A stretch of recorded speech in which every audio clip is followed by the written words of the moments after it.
Good evening. Can you hear me? All right. I have two announcements here about seasoned adults. As we know, and I want to thank Sharon Bennett because Sharon Bennett wrote out explicit directions for how to set up these meetings for the month. And so being a host, that certainly helps because you aren't just going by anything that you want to do or the other. So what I have to say is that for this month, our hosts were Mary McKinley and Andrea Arquette. So they are the ones who set up the food, who contacted our guest speaker, who did the things like that. I am just the communicator. So I will continue on that each month, and I'm sorry for the little missteps this month, but the church has gone to a new system. We are no longer using Breeze. We are using Realm. So I was trying to learn Realm and communicate with you all, and sometimes it didn't work. And that was my fault, but hopefully by next month it'll be better. But I will continue with that, so no one who signs up to be a host has to take that on. So what we are saying is, if you want to have seasoned adults, we need to have people to host each month. We will not have seasoned adults in December because there's just way too many things in December to do. But we will have it from January through April if you all want to do it. But we do have to have some hosts. And since I am communicating, Mary, Andrea, do you think 2 people each month are enough to do it? Okay. It can be 2 or 3. But anyway, I'm going to send this around, and if you would like to sign up as a host, please go ahead and do so. We are going to meet, Mary and Andrea and I are going to meet before we have to do anything for January about how to pay for this each month. Right now, we have had some money in an account that we have been able to pay for the meals for this fall season without anyone having to pay. But that money runs out. We've got some in a dedicated account, and we are going to look at that to see. The meals generally cost per person $12 to $15 each. And before last year, part of the time, we paid $15, and then we went to $10 a month. So it's only been this fall that we have not charged for any of them. So we're going to work this out and see what we can do in order to continue with the seasoned adults. But I will pass this around. I'm going to hand the first one to Gladine. Lucky you. You're sitting right next to me. The second thing is, Jim Showalter made a great suggestion today. We have people who would like to come to seasoned adults, but do not want to drive in the dark or the rain to get here. And so I have this sheet. If you would be willing to volunteer to maybe pick up someone who would like to come but does not want to drive, if you will sign your name, then the first mailing each month, I will put that list out with your phone number or your email, and then if somebody wants to come but cannot drive, they can give you a call, if that's okay. You don't have to do it every time. I know that Sydney usually gets a ride with Ed and Andrea at night. So, and at this time of year, with it being dark and all the other, and the rain, especially tonight and things, it's just a good idea to do that. Any questions? Yes, Ann. Did we have a list of possible programs? Yes. I will send out all that information that Sharon had with the different things that you need to do, like you need to contact, if the speaker is going to use AV, then you need to contact those person. If you want somebody to help with the dishes and things, you need to contact that person. It also gives you a timeline of how quickly to send out things and to do the other things. But there is probably at least 8 to 10 people on the list who are willing to come and be guests and speakers. And if it's your turn and you think of somebody else, certainly go ahead and do that, and we will get that out. Good question. Anything else? All right, Ed, it's yours. Okay. Thank you, Judy. Well, our speaker just left, so I'll wait till he comes back. Yes.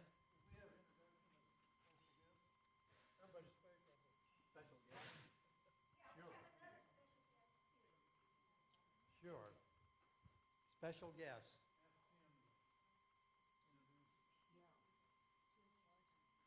Where's Jim? Oh, there he is.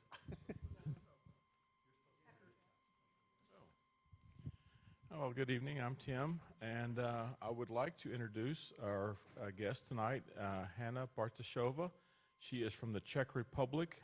She's someone that we've met on the trips that we've gone over there, and this is her first trip to America, and she's very excited to be here. So, Hannah, please stand up.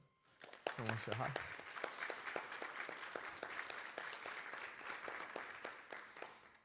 Thank you. Thanks, Tim. Any other introductions? Okay. Well, I have the difficult job of introducing the speaker tonight. Difficult because I know too much about him. But I'm limiting my... I hope I tell you a little something about him that you don't know, but if that's true, so be it. Number one, did you guys know that he was a preacher's kid? Everybody know he was a preacher's kid? Okay. So that's part of the problem.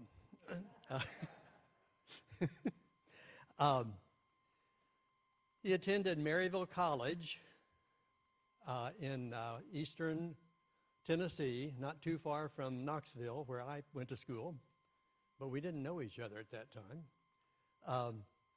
He taught at Langston for how many years? A long time. Okay, 20, 15, 30. 30. Okay. He got his PhD from OSU in history. He's a very strong supporter, like some of the rest of us, of the YMCA of the Rockies, and spends, I think, about every summer, part of every summer out there at the YMCA facility, which is incredible if you haven't been there. I highly recommend that you go.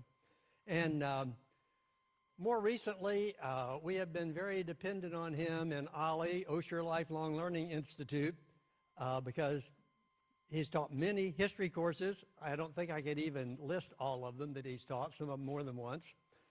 And we have always appreciated that, and he's one of our very most popular students. Well, he's a student too, but one of our most popular faculty, professors, teachers, instructors, whatever we call them. So without saying any more, I'll keep the rest of it under my hat. Jim.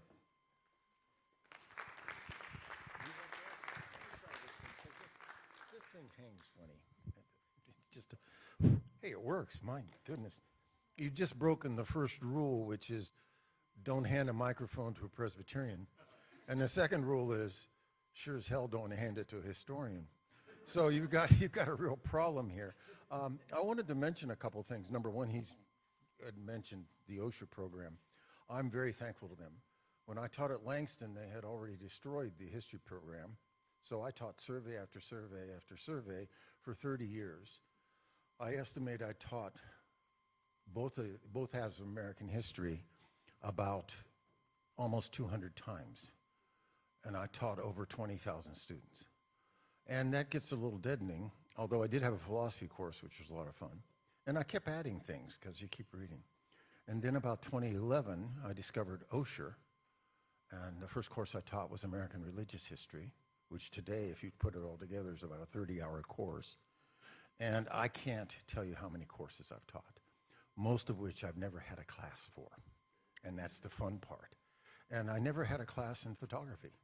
But I'm a photographer. I probably have 100,000 black and white negatives and probably about 25,000 color negatives and about 10,000 slides. And I won't even talk about my camera collection. And love my darkroom. I don't have a darkroom now. I wish I did. I love photography and I love images. And part of that goes back to having two women, Saloma Burkhart, my grandmother, my maternal grandmother, a Pennsylvania Dutch lady who loved the land and taught her daughter, Edna Burkhart Showalter, about loving the land. And my mother could spit in the ground and something would come up. And she saw God in the land. And I know that all the proofs of God, that's the weakest proof of all, but I have it too. I see it in the land. And she passed that on to 4 of her 5 kids. And I think to me, I got a double dose. In 1955, my dad had a small parish in eastern Ohio, and he got a chaplaincy course in Denver. Now, I don't think they'd ever been west of the Mississippi, but he bought off of one of his parishioners, who was a dealer, he bought a 55 Chevy wagon, packed all of us into it was the cheapest Chevy, of course, packed all of us into it, and it took us 4 days to get to Estes Park, where he dumped us. And then he went down to Denver for his chaplaincy course, which lasted 3 or 4 weeks. And somewhere out on the plains of Nebraska, their 6-year-old son fell forever in love with the West. And I've been that way ever since. And this summer, my brother and I posed in front of the place where our cabin was in 1955, celebrating the 70th anniversary of when we first went to the Y. And I love the West. You know, I'm crazy. My favorite road in America, Route 50 across the Great Basin in Nevada. The loneliest road in America. It's beautiful. It's just gorgeous. So we're going to talk about this, and we're going to challenge your ideas of what landscape photography is. What is landscape? And you're going to find out it's very relative. Most of you who, if I ask you what is a landscape photography, you'd say, who would you say? Ansel Adams, who is the greatest. But he's modern. And that's not exactly what the original started with. There's lots of reasons why you take pictures. And we're going to explore some of them. I have to go through a lot of pictures here, so let's get going. And I'm also going to, besides why did you take that picture, it's what perspective do you have? So let's go. Let's see if this works.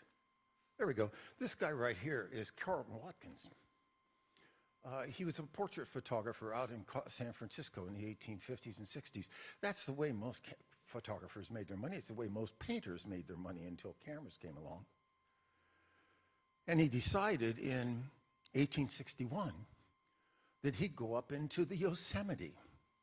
Now, at that time, there were no wagon roads up to the Yosemite, so he had to pack in his stuff to get up there, including his mammoth 18 by 22 inch camera. Remember, they couldn't enlarge. The papers and things were too insensitive, and the lenses were lousy, and the emulsions were natural emulsions that were only sensitive, really very sensitive to ultraviolet and blue, but you had to overexpose to get the others, so quite often skies were wiped out. And it was wet plate photography.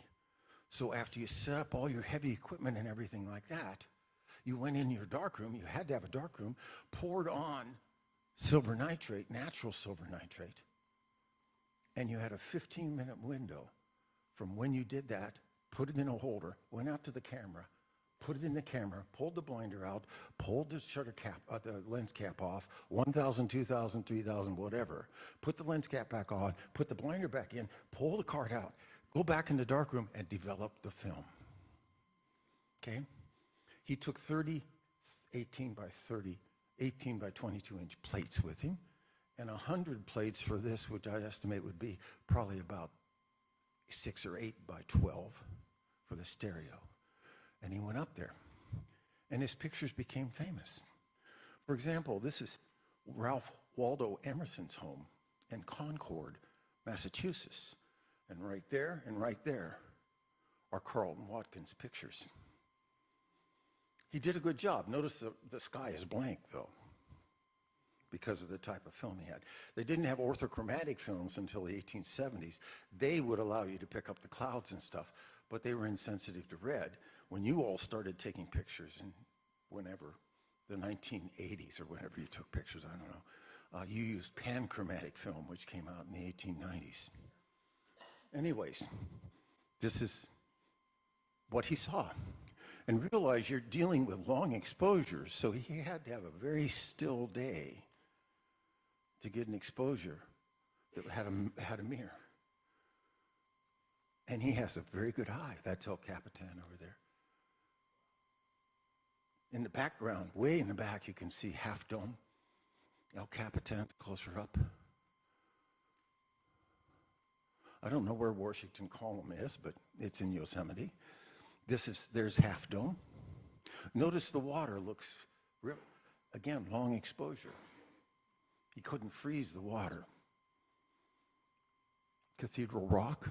Notice he's getting a wide range, and realize the lenses he was using were really bad. The first astigmatic lens was 1865. He didn't have that. Yosemite Falls. This is close up. Isn't that a pretty picture? That's very nice. Again, the water's blurred. Quite often, Western photographers at this time would put people in the picture because people hadn't ever been out there, and they needed perspective. So they put people in the picture, sometimes at the people's risk. Now, he traveled around. In 1835, the Mexican government finally followed through with secularizing the missions. The missions in California that are so famous today have all been restored. But the missions did not own their land. The state owned their land. And the state finally kicked them off in 1835, didn't give the land to the Indians who had been enslaved by the missions. They gave the land to rich landowners, and the missions fell in disrepair. So if you looked at that mission Carmel, you'd see the roof was caved in and all that. They've since been all restored. This is a coast, and again, soft around the thing. You got waves coming in, and the camera can't stop them. Here you go. This is the Farallon Islands, which are off of San Francisco. Beautiful islands. And a lot of people went out there to take pictures. This is, don't you ladies wish you wore that? Yeah. I've always been amazed at how men's taste mutate women's bodies. But those are the terraces at Mammoth Springs in the national park. Yellowstone at that time was the only national park. This is up in Montana. Isn't that lovely? See the curve and then mountains beyond? He's a good photographer. Oh yeah, let me go back. This is a picture that is taken and taken and taken. This is, oh, what did I do? Come on, do something here. Oh, geez. Okay, no, it skipped way ahead all of a sudden. Come on, babes. Come on, sweetheart, go.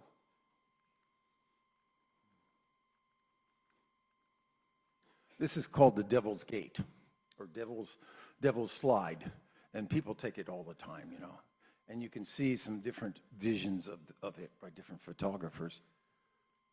This is, again, the curved mountains in Montana. This is the national park. This is the Farallons. I'm going backwards, aren't I? Jeez. We're going to get this right one of the times, I got a PhD, but it was in history. Is it working? Yeah, okay. This is a panoramic, I think it's 3 panels, of Portland, Oregon. The river coming in from the right is the Willamette River. The Cape Horn on the Columbia at the Dalles was always a problem for railroads, and this is a picture of that coming around. This is the second and last picture I have of Carlton Watkins. He's an old man being helped up a street with destruction behind him. He lost his studio and his negatives in 1868 to a partner. He retook everything. And in the 1906 earthquake, he lost his studio again. But there was one picture that he took, Sequoia. And that man standing there is a very weird man. No, I'm not talking about me. I mean the guy up here, okay? That's Edward Muybridge, who spelled his name. Look at how the different ways he spelled his name. He was born in England. He became a bookseller in San Francisco. And then in about 1870, he went east. And in a stagecoach wreck in East Texas, he bonked his head and never was the same man after a year of recovery. And he became a photographer. You know, photographers are that way. And he went into Yellowstone, or into Yosemite. And there we go. He's a very good photographer. And some of his pictures actually do show clouds. That's a beautiful picture of Half Dome. You can take that today. Look at this, Yosemite Falls. This is Nevada Falls, and I don't know what the mountain next to it is. Very nice picture. That's Muybridge.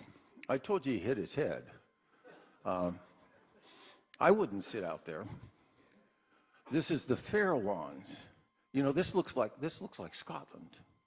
It's a beautiful picture. And Muybridge did a 13-picture panoramic of San Francisco. Here's 3 of the pictures. And here's what the New York Historical Society, how they display it. Pretty amazing. But then he got seduced. Leland Stanford made his money cheating the government as he was board of directors of the Central Pacific Railroad. And he owned this, by 1878, he owned a stable of horses. And he asked him to solve a problem which had been debated ever since we domesticated horses. Does a horse ever lift all its feet off the ground when it gallops? And he set up cameras, special high-speed cameras, special high-speed film, took the pictures in 1878, and he had a new profession. He took pictures of locomotion. First elephant walking, first bird flying, first horse jumping, and he moved in the 1890s to the University of Pennsylvania, where using mostly nude models, he pictured, and oftentimes, usually 3 cameras, bang, bang, bang, bang, bang, bang, bang. He photographed human motion. Now, Renaissance artists had dissected humans, so they knew anatomy, but that was morphology. This, in effect, is the beginnings of kinesiology, the study of muscles. Quite a man. This is Timothy O'Sullivan. I love him. We don't know if he was born in Ireland or Staten Island. He was trained by Brady. Brady realized that he had a good eye, so he sent him out to take pictures. This is his most famous. This is Harvest of Death at Gettysburg. Now, please note, the bodies were arranged. That may sound gruesome, but that was common. And we'll leave it at that. He then went on Western surveys for the Geological Survey. The King surveys went to the 40th meridian from western Kansas out to eastern Wyoming and Colorado. The Wheeler surveys covered a whole big bunch of land, which is one of the reasons why 2 states claim that their highest mountain is named Mount Wheeler, New Mexico and Nevada. And he did all kinds of things. This is his converted Civil War ambulance in the middle of the Carson Desert. That was his darkroom. This is Pyramid Lakes near Nevada. It's on the eastern side of the Sierras. This is the Crab Claw, which is in western Nevada, kind of above the Black Rock Desert where the Burning Man Festival is held every year.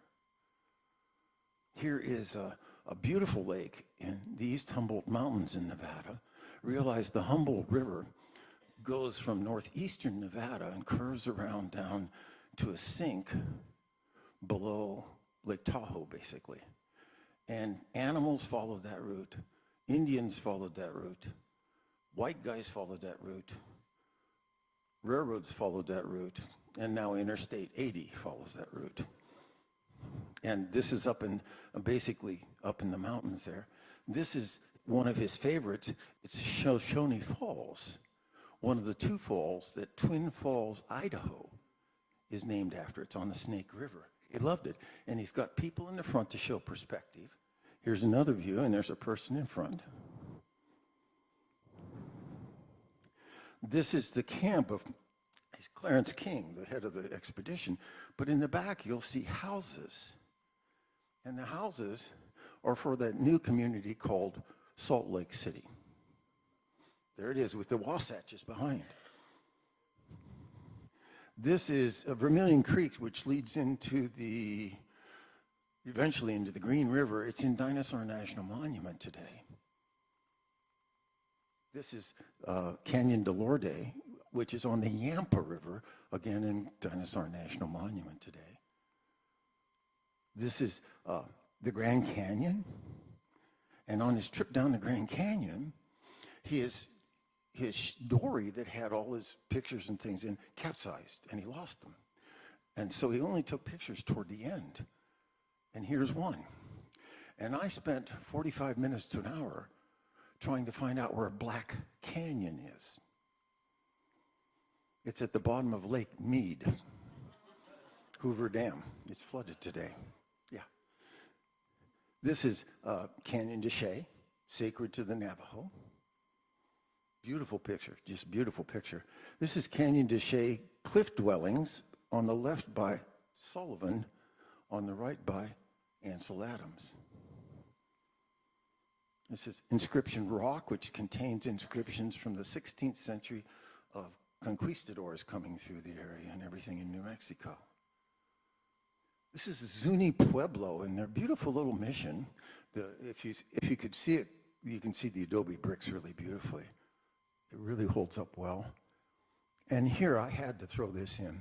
When I go to my favorite city, which is Santa Fe, the first place I go is San Miguel's.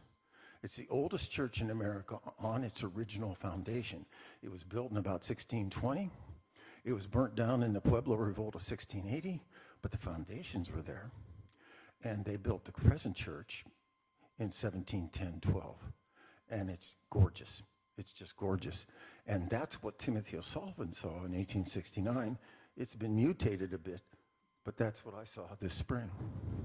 And inside, on the left, is O'Sullivan in 1873, and Jim Showalter in 2017. There you've seen the two photographs that I took. They're in here. This is the Comstock Lode, Virginia City, largest silver strike in American history. The mines went down over 1,000 feet. The temperatures in the air at the bottom were 140 degrees, and the water was 120. But he took his magnesium flash down and got pictures inside. This is the greatest Western photographer in the 19th century, William Henry Jackson. Notice he lived 99 years. And he went out west with the Hayden expedition to see if that place they called the Yellowstone really existed, 1870. And he took along what became his best friend and travel companion, Thomas Moran, the great artist, I think the greatest landscape artist in American history. And they went out there. Here's a camp in Wyoming with their camp dog in the middle here. This is the guy with his mammoth camera. It took 2 people to put the camera on the tripod. Pity the poor donkey. And right up there, I hope you can see it. You can see his temporary darkroom. It's a little tent. And look where he's got it. Yeah, I'm not going to do that. Here's Old Faithful. Here's those mammoth hot springs. Here's Crater of the Giant. I'm not going that near, and National Park Service wouldn't let you go anywhere near that now. But this is something that he started doing. He takes a picture, black and white. He sends it to the Detroit Photographic Company, who colorize it. They use hand tinting. You can buy hand tints today to hand tint it, and then they lithograph it and sell it. And he's aided then by the U.S. Postal Service, which in 1872 legalized postcards. Bingo. And so now, more and more, you're going to see colorized version.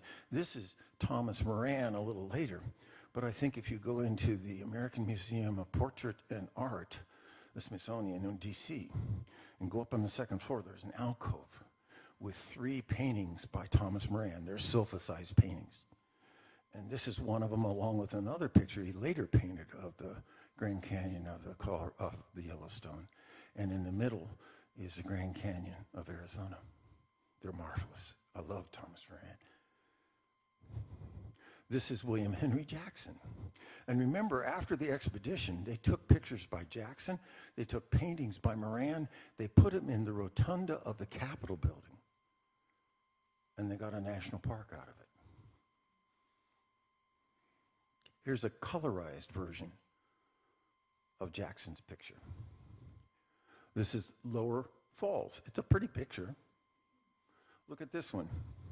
You got Jackson's picture of Falls over here. This is the present Falls. Pretty.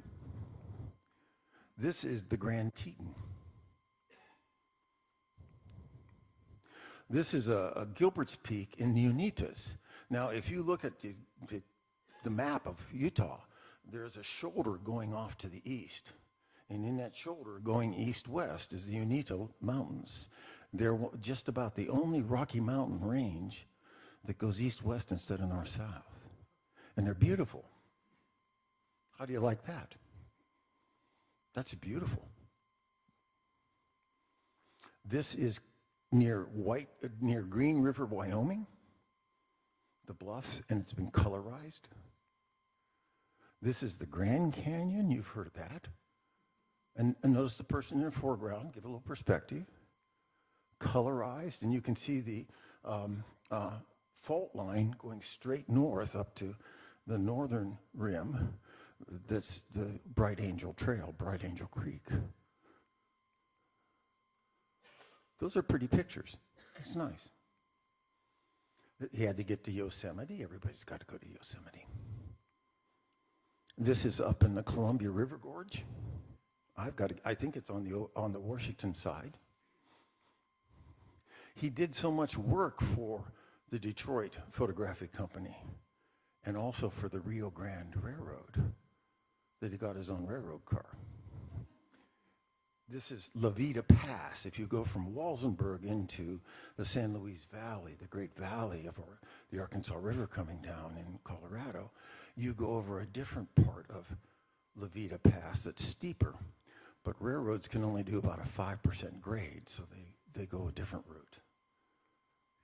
This is the Georgetown Loop, and if you go to Denver and then drive about a half an hour west on I-70, you hit Georgetown, and for about $35, you can take a 2.5-mile ride on the Georgetown Loop today. This one is your quiz, okay? Many of you have been here and you don't know it, okay? Look at that nice river there. It's got a railroad tracks on the south side. Where is that?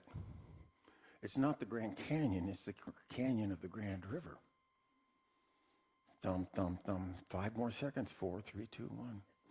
In 1932, a Colorado congressman finally got his wish after years and years and years. And they passed a bill that declared that Colorado would have a Colorado River. And so they renamed the Grand River the Colorado River, which starts up in Rocky Mountain National Park now. And that right there is Glen Springs Canyon. The last section of I-70 that was completed is on the right side. It's a beautiful place. This is if you want to go down to Durango and take the Durango-Silverton Railroad, bingo. This is Mount of the Holy Cross, which is south of I-70 around the Georgetown level. You have to hike into it. He intensified the cross. It became an extremely popular picture. reproduced like crazy, including backwards in the upper left there. This is the Garden of the Gods with just black and white. This is the Garden of the Gods with color. You've seen this little town, Colorado Springs, with some little humpy mountain out beside it. If you come into Estes Park, you go through Lions first, which is most famous today with several shops that say last marijuana before Rocky Mountain National Park. If you were there in 1859 and found the first silver strike, it would be right below the city that they built afterwards, Central City. And this piece is, I believe, the McDougal Ranch in Estes Park.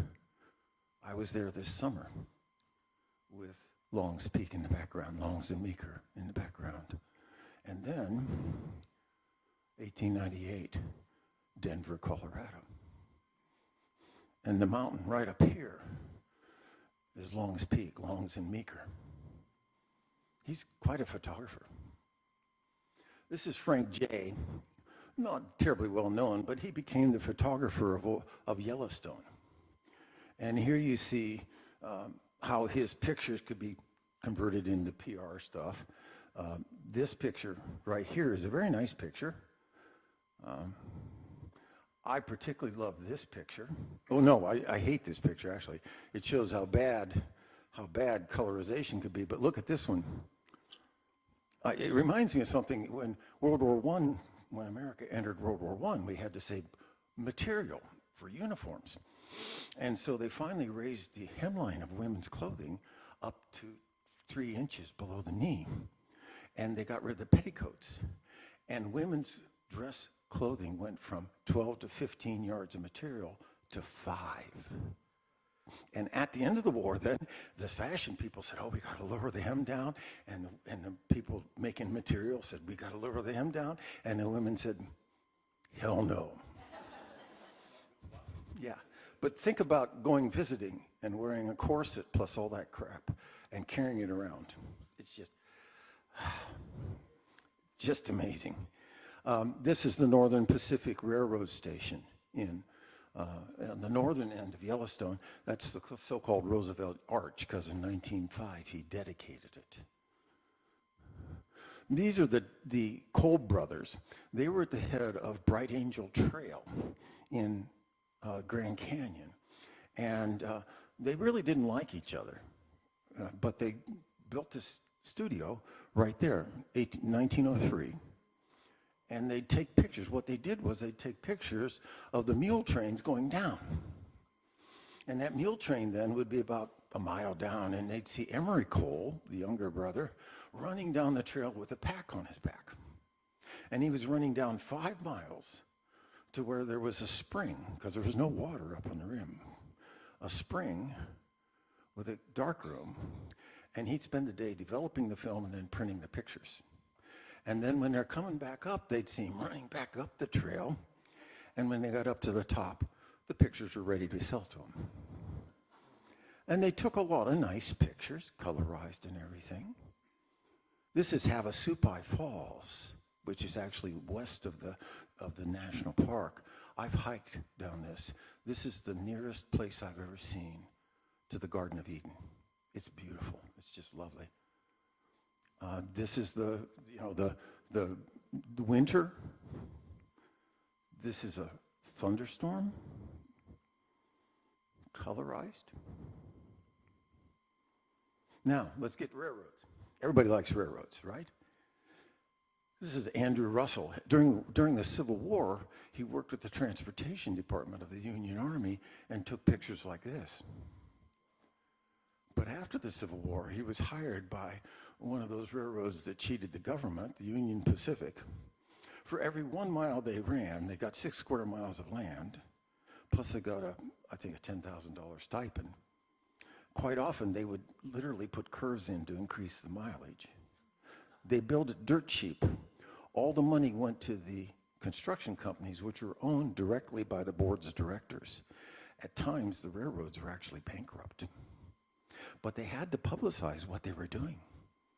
So they did. And this is a work train right here with general Comstock, general casements, work train. This is the picture I really love. This is out near Green River, Wyoming. It's just a beautiful picture, just beautiful. This is Buttes near Green River. Look at the people on top, and again, you're getting perspective. They not only want to prove they're putting this line through some harsh land and all, but they want to realize if you don't get tourists out here, if you don't get people out here, you're running essentially a 3,000-mile tunnel. And so they want to PR what's up there. This is, on top is Russell, 1869. On the bottom is Timothy O'Sullivan, 1870. This is Andrew Russell, Castle Rock, 1870. This is Castle Rock today. This is Thomas Moran doing Castle Rock. This is the beginning of the Weber River. If you look at the geography, out of the Uinta Mountains coming across this way, the Weber River curves down through some nasty gorges and stuff, and then up to the First Lake and then on to the Salt Lake. But the good thing about the Weber River is it's an even gradient. They couldn't take, for example, the immigrant route over the Wasatches. It was too steep for a railroad. And so they went down the Weber. And they got pictures like this. It was pretty rugged stuff. Now, if I was testing the strength of a bridge, I wouldn't be standing on the engines. This is the Devil's Gate, it was called. This is the booming little town of Salt Lake City, which had just built a brand new tabernacle. This is the famous trestle above, I forget which creek it was, near Promontory Point. And this is the famous picture of the driving of the last golden spike. Of course, I believe it was Leland Stanford was supposed to hit it with his hammer, and the hammer was wired to the telegram, and so was the spike, so that when he hit it, there would be an automatic signal sent out east and west saying, it's completed. He missed the spike, but the telegrapher put it in, it's completed. Before they took that picture, they told the blacks, the Chinese, and the women to get out of the picture. This guy right here, Alfred Hart, is a pretty good photographer, and he did it for the Central Pacific. And this diamond stack right here is actually a spark arrestor. This engine is burning wood, creates sparks. This is over the American River, and if you went up 20, 30 miles from there, you would find where Sutter's Mill was, where the gold was first found. And this is how you built the railroad. There were no engines doing it. It was one horse cart at a load at a time doing it. They had a lot of mountains to go through, so there were a lot of tunnels. They had a lot of snow on the west side, so there were snow sheds. This is the booming city of Reno. Beautiful Reno. Here is the railroad coming along, and that right there is the Humboldt River, the God River, the longest river in the Great Basin region. And of course, it was 1835 Fremont who identified the fact that the Great Basin, none of the rivers left the basin. That's why it's called a basin. They all stayed inside. This is over near northeastern Nevada, a pretty scene. This is the best picture I think he took, which is a water tank at Pico, also over in northeastern Nevada.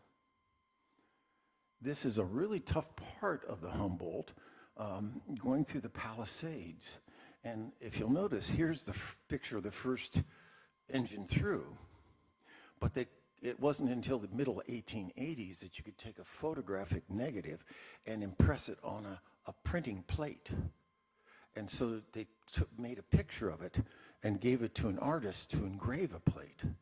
And of course, he changed it a bit. But that was the way you did it. This again, this is that bend right now, or then and now. Pretty rugged. This is the beautiful town of Ogden, Utah, with the Wasatches behind. Lovely place. And the end of the line, which they call the advance of civilization. If you look really carefully, there's a couple Chinese working there. They were by far the best workers. Of course, they were underpaid. This is Edward Curtis, who set off to photograph Indians. He liked Indians, really respected them, but he felt they were doomed. Indians have since fooled him an awful lot, but he thought they were doomed, and many people did too at that time. And so he documented Indians in that book right there. This is the best picture I think ever taken of Canyon de Chelly. That's a beautiful picture. What is the landscape for some Lakota Sioux in the Badlands or on the plains? Or go up into Montana and see some Blackfeet. What is their landscape?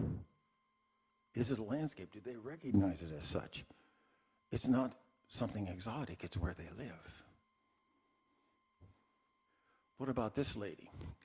Probably at the mouth of the Columbia where it reaches to the sea, digging clams. What's her landscape? What is the landscape for these Hopi women? They're unmarried, they have that hoop hairdo. What is their landscape, or the landscape for these Pueblo women? And that Crow woman up in the left. And how was that Crow woman's landscape, carrying wood right here, different from that of her husband and her friend who traveled out around?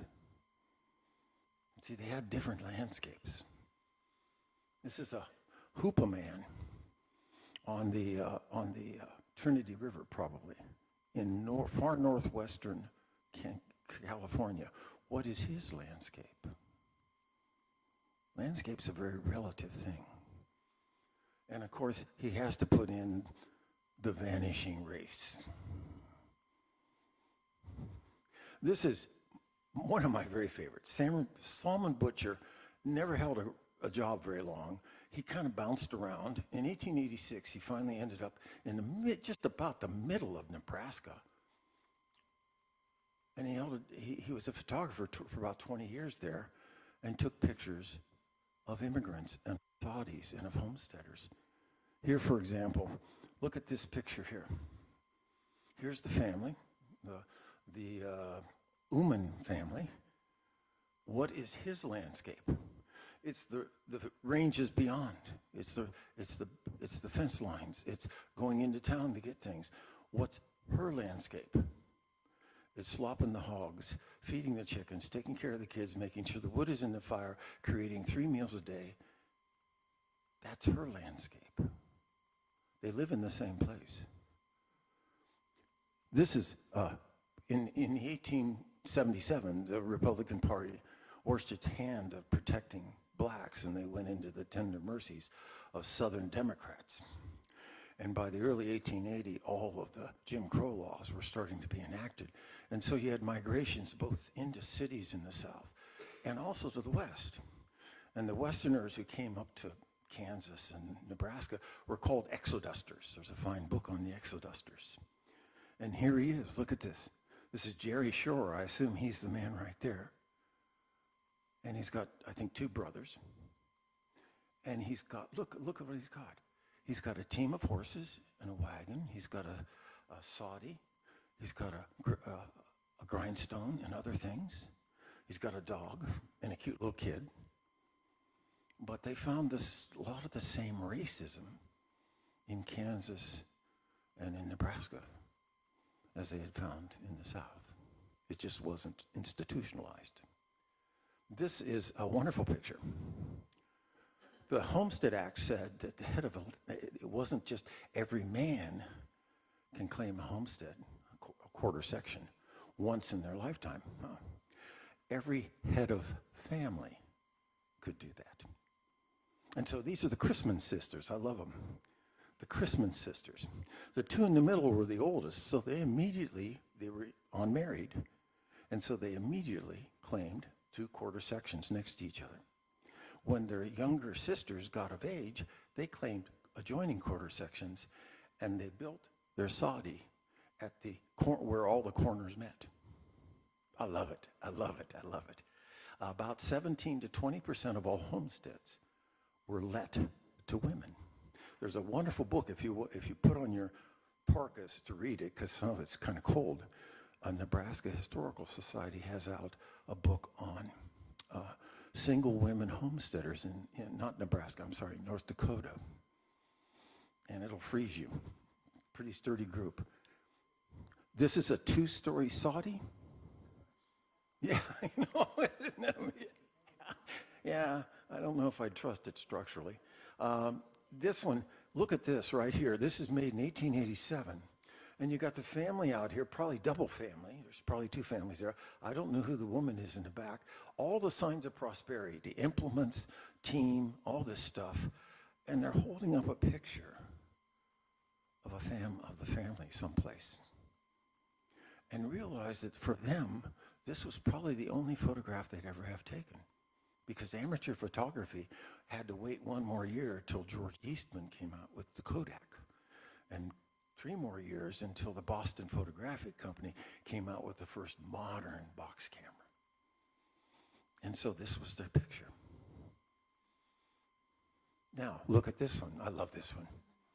Mrs. Hilton and her daughter were going to send this picture to friends in the East, relatives, friends, and stuff. They did not want those people to know they lived in a dirt house. And so they had the husband and the photographer carry that heavy organ out into the barnyard, and that's where the picture was taken, outside. That cow, by the way, is not standing on top of the house, but it is amazing how many times watermelons show up in pictures. There's 30 kids, and you'll notice on the left side there's 2 windows, probably 2 windows on the other side. 30 kids in a rather dim sod house teaching. This is beautiful Comstock. Everybody wants to go to Comstock. I love this lady. Look at her. She's got a fancy hat on, very nice dress, very beautiful belt, very beautiful gloves, if you can see them. She's holding her dress up, I think, to show you that she has beautiful shoes on. And she has a side saddle. Whoa. Okay, look at this one. She's a pianist, but she also wears leather skirts, has a revolver in her belt, a shotgun, a pump shotgun on her side, and she straddles the horse, which was bad. No, women weren't supposed to straddle things. That was one of the things that held back the acceptance of the bicycle at about the same time. I love this lady. She's great. And then this. I knew what this was when I saw it. On the Great Plains, they probably had an infant mortality rate of somewhere around 20% before the age of 5. I don't know if you can see the woman's eyes, but they're kind of sunken. She has a child that she's holding, probably a child at breast. She has a child, I'd say was 2, maybe a 4-year-old. And then there's Willie. And in the middle of all that, they built a picket fence and planted some trees for Willie. I always told my classes that I think one of the loneliest experiences in the world would have been to be a settler on the Great Plains, a woman settler, at term, having a baby, by yourself with no females around, in a sod house. Native Americans would have all kinds of people. If they were in the East, the women would have aunts and they'd have uncles, aunts and sisters and the mother and all that to help. But for many of these women, they were all alone when they had that baby. This guy I don't like particularly, but he takes halfway decent pictures. He's up in South Dakota. He'd worked for a railroad, publicized the railroad. He shows General Miles and his staff. These would be Sioux. It's above the Sioux encampment. It's a very pretty picture of the Sioux encampment, but notice how they describe it. The great hostile Indian camp. Yeah, okay. Right here are what's left of Bigfoot's band. You've heard of Wounded Knee? It was Bigfoot's band. Bigfoot himself is the one that the photographers took a picture of in the distortions and freezing of death. And these are what are left of the band, including a couple children. A Hotchkiss gun is a Gatling gun with a very large caliber. They had 2 of them that they loose on these people. This is a Indian school, Pine Ridge. Here's probably the wildest, most law-breaking city in the West, Deadwood. And this is one of the mills that made Deadwood rich, but Deadwood had some nice things around it, like, for example, falls and views from on high.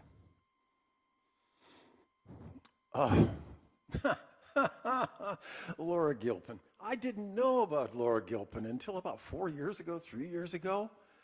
She is just astounding, just simply astounding. Not only because technically she tried all kinds of different processes, but because she's so damn good. This is Laura Gilpin. I love that picture. I love that picture. That's probably in northwestern New Mexico. It just seems so right. And notice the mountain in the back. Does anybody know what that is? That's Shiprock. Remember the name, okay? It's the sacred mountain from the Navajo. It's up in the northeastern corner of New Mexico. And I love that picture. I love this picture. There's a woman inside weaving. These are Navajo. Women, or Dene. They're Dene. Woman inside weaving. You have another child wrapped up here. You have a husband or a son with a lariat. But look at this. Look at this girl that looks like she's about 10 or 12 years old. What's her landscape? Notice the date. Ford was going to come out here and film Stagecoach. This is in Monument Valley in a couple more years. But it wasn't exotic to this girl. This was her home during the summer. And then in the winter, she would go back and live in a Hogan. Again, the landscapes are relative. I love this picture. Look. Curve, beautiful curve. In Navajo culture, the sacred thing is corn, and that's what the female counterpart of the Godhead is. She's the corn goddess. She's got the corn and the husks around her. It's a beautiful, beautiful picture. Just lovely. Laura Gilpin loved the Southwest. She loved the artists of the Southwest. You can recognize the woman up on the left. Every time I go to Santa Fe, I go to the George O'Keeffe Museum. This is Maria Martinez. She and her husband resurrected in a lost process of making a hard black pottery at San Ildefonso Pueblo. And if you go over to the Philbrook Museum in Tulsa and down into their basement where they have a nice Pueblo pottery exhibit, you'll see some Marie Martinez bowls. And if you had a bowl about 10 inches wide, the bidding would start at about $30,000. She's just amazing. And I don't know the lady up in the, but I am proud to have 2 Navajo saddle blankets. Clouds. This is the Garden of the Gods. Have you ever seen it portrayed that way? No. This right here is Shiprock. Can you see Shiprock? Right there. Okay. That's Shiprock. Again, it's sacred to the Dene. That's Shiprock. And she's using a different process. I mean, she isn't quite as good as Ansel Adams. He was the technical genius, but she is just top-notch. I love Laura Gilpin. And I feel, this is one of the smallest of the pueblos that's north of Santa Fe. Isn't that a beautiful picture? The way that you've got this cross-section here, and then you have a triangle in the middle. This is the back of the Taos mission. It's almost as good as Ansel Adams' picture, but not quite. And this is why I fell in love with Laura Gilpin. That's Bryce Canyon. Those are the hoodoos in Bryce Canyon. And that's Bryce Canyon. And that's Bryce Canyon. You see the same scene and you show it differently. I love this with the path going up the... And then from her front yard in her farm, her family farm, you could see that mountain behind, which is Pikes Peak. Now let's let her show a few of these aspens. Everybody's got to shoot an aspen. And this is John Sexton, trained by Ansel Adams, among other people. Notice the camera he has. That Hasselblad with a Zeiss lens on it could had huge amount more resolving power than Carlton Watkins 18 by 22 inch negatives. That's what technology has done. That's aspens. That's aspens. Hold on to your pants here. That's aspens. I love that picture. This is the best picture I ever saw of Vernal Falls. And in fact, he put out a book called, I think it was called Walking with Trees. Desert. Look at how strong the contrast is. It's black or white. Now look at that desert. It's almost like a dream. This is man-made. This is natural. He saw them both. This is the Merced River with a rock and a pool on a rock, and he purposely shot it slow shutter speed so you get that swirl. John Sexton's great. This is John Sexton. I gave a calendar to my youngest son when he was about 10 of the space shuttle. John Sexton took all the pictures. This guy is breaking all the rules. Rule number 1, don't stand in the middle of the damn Everglades up to your waist in water. The number 2 is don't let a camera get anywhere near water. This is another person that trained with Ansel Adams. And he's most famous for his pictures of Florida. And he makes southern Florida look interesting. But now look at this. That's the best picture I have ever seen of the Badlands, period. It's beautiful. He got the light just right. And look at the big camera. Big man, big camera. He's still alive, by the way. And that's the picture he got, which rivals Ansel Adams' famous picture of the oxbow of the Snake River. That's the Snake River right there with the Tetons in the background. On the left, a nice picture of rocks. On the right, look at the clouds. They seem to be jumping at you in the Escalante that's down in southern Utah. Saguaro, I used to live in Tucson. It's a very good picture of Saguaro. Mount Whitney on the left, redwoods on the right. Look at I don't know any information on this, but look at that. Look at how the clouds just kind of come up in that beautiful U of mountains. It's just amazing. Look at these. Look at these. And then look at those. One thing that people have done, particularly in the 1980s, is they went back to take pictures. What was it like? So, for example, there's your buttes, Timothy O'Sullivan, above the Green River. And there they are today, same pose. This is the Devil's Slide, an interstate highway, or I don't think it's an interstate highway, and the railroad's going past it today. This almost exactly, I mean, he took it even at the same time of day. It matches. You could almost lay the negatives on top of each other, except that they're way different sizes. This over on the left here was the Flaming Gorge. Everybody talked about how beautiful the Flaming Gorge on the Green River. It's in southwestern, very far southwestern Wyoming. There's the reservoir today. It's kind of like the Hetch Hatchie next to Yosemite.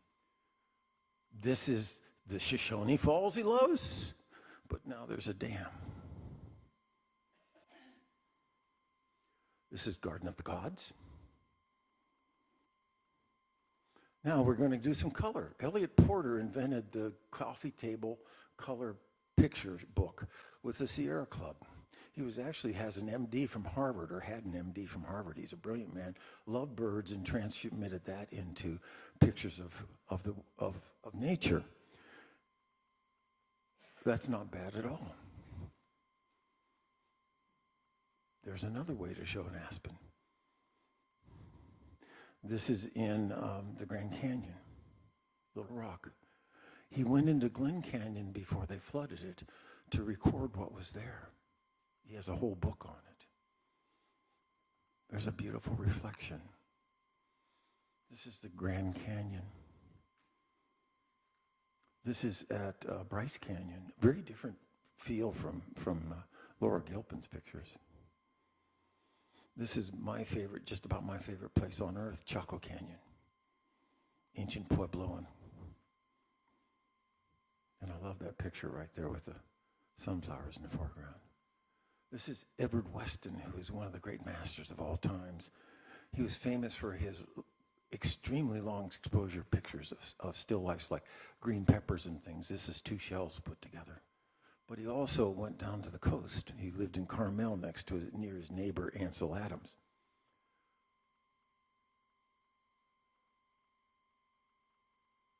That's a very famous picture right there.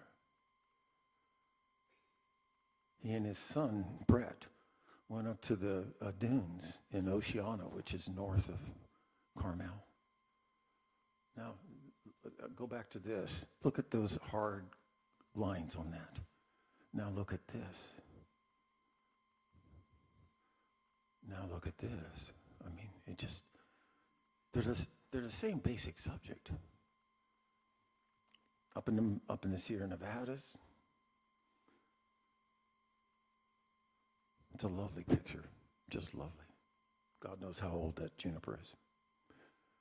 This is Yosemite, but he doesn't show the chief's head and all that. He sees it a little differently than his friend Ansel Adams. Famous picket fence, but he also recorded a new reality. This is a landscape. That's a landscape. When John Sarkowski, who was the curator of photography at the Museum of Modern Art in New York City, put out a landscape photography book, he used this picture for the cover. This is his son Brett. And Brett took these pictures, look at that. And then this. And then this. White Sands, New Mexico, and then ephemeral. Oh, no, look at the light on this one. Look at the light. I just can't believe the light he used on that. He got on that. But look at this. This is a sandbar. He was walking on a beach. He saw that. He took a picture of it. Probably within 12 hours, it was gone. The picture remains. This is on the east side of the Sierra Nevadas. This is the Mendenhall Glacier up in Juneau, Alaska. It's been in the news lately because it's been receding so fast. These are rocks. I love rocks. And rocks again.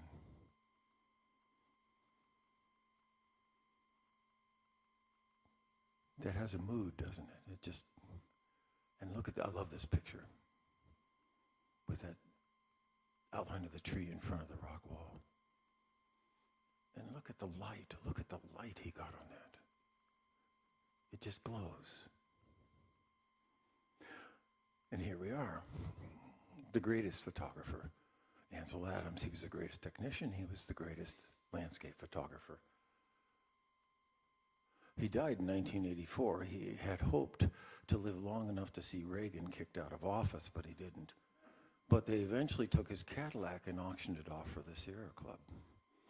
And he taught hundreds of people. And he married a woman who had an inherited home in Yosemite Village in the middle of the park. That is now the Ansel Adams Gallery. It's a wonderful place. When I first saw it, I almost cried.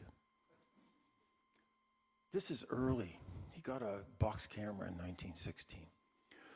This is 1921. And you can see it kind of glows, it's soft focus, all this good stuff. And it's about the time he's starting to make some decisions in life. What's he going to do? Is he going to be a photographer or a classical pianist? It's a decision you and I don't have to make. And he chose photography, and he also got rid of the soft focus and went for the hard and the natural. In fact, in the 1930s, he and Dorothea Lange, and I think several others, formed a group called F64. F64 is a very small aperture on a camera, but it has great depth of field. So that's the Snake River in the Grand Tetons. This is some of his Sierras. Look at how hard that is. Look at how defined everything is. In 1940, 41, 42, he took pictures for the Park Service, kind of a gift to the Park Service. So this is a picture of Old Faithful, but how about this? I like the second one a lot better. This is in Aspens in New Mexico, a picture that graced how many tens of thousands of dorm rooms in my era in the poster form. It's a beautiful picture. He went down to the ocean and he saw things. But he mainly stayed inland. He was coming back from an assignment. This is 1941. Coming back from an assignment in his Woody, and he suddenly saw this moon over that graveyard. And he stopped his Woody, got out his 8x10, set it up, put in some film, and then realized he didn't have a light meter. And so he knew the candle power of the moon at that meridian at that time of year. He translated that into an exposure reading, took one picture, reached for a filter, and the image was gone. So he got one picture. And in his lifetime, that was his most popular picture. That's why he was the technician nobody else was. Talos mission. Big, solid, just tremendous. This is Zabriskie Point in Death Valley. He and Dorothea Lange were very concerned about the Japanese Americans being interned during World War II. And so he went over and took pictures. This is a picture, one of the very few you'll see with people in it. And in the background, this is in the Owen Valley on the east side of the mountains. And in the background, you'll see Mount Williamson. That's Mount Williamson. And one of his very greatest pictures, he spent 3 mornings trying to get it, is this picture of Mount Williamson glowing and a horse in a pasture down below.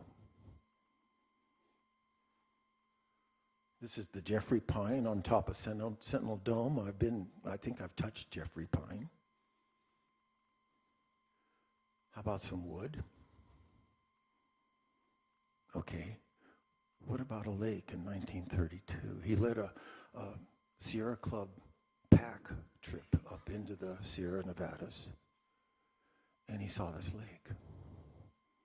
If you ever come to my home, and I hope some of you do, and go into my study, you'll find a 15 by 25 of that picture, because it's a contemplation picture. You look at it and you think, it's just beautiful. It's just,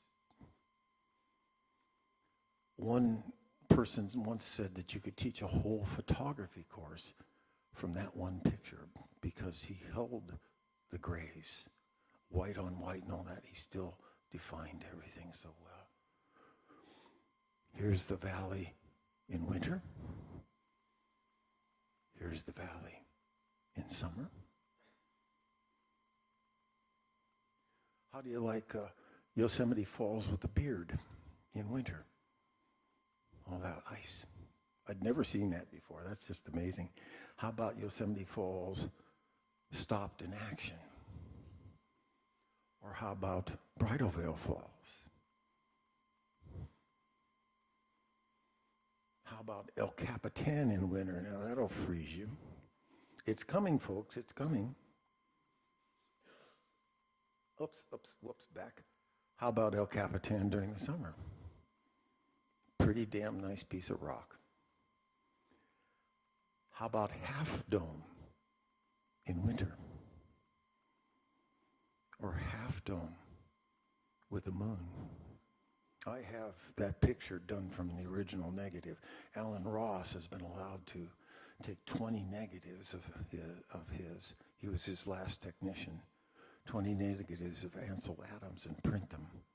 They're a little pricey, but I have a picture made from the original negative. And then this. In 1927, 6 years after that first picture I showed you, he hiked up to a place called the Cockpit. It has a great view of the face of Half Dome. He had 6 glass plates. He was still using a glass plate camera. They were dry emulsions. And I knew what he did until I read about it. Even before I read about it, he successively put on stronger and stronger and stronger filters. And this was last. It's a red filter, the hardest. The sky's black, and the rock. I always describe this as a brutal picture. It's a brutal piece of picture. It's God and nature in your face. And if you go into my living room, you'll find a 15 by 25 of that one. The glass plate was broken. We can't print from it anymore. But they digitized them, and I have that. And he was the greatest. That's the greatest landscape photograph, I think, ever taken. And now I'm going to relieve you and say you can all go to the bathroom or do what you wish. But thank you very much.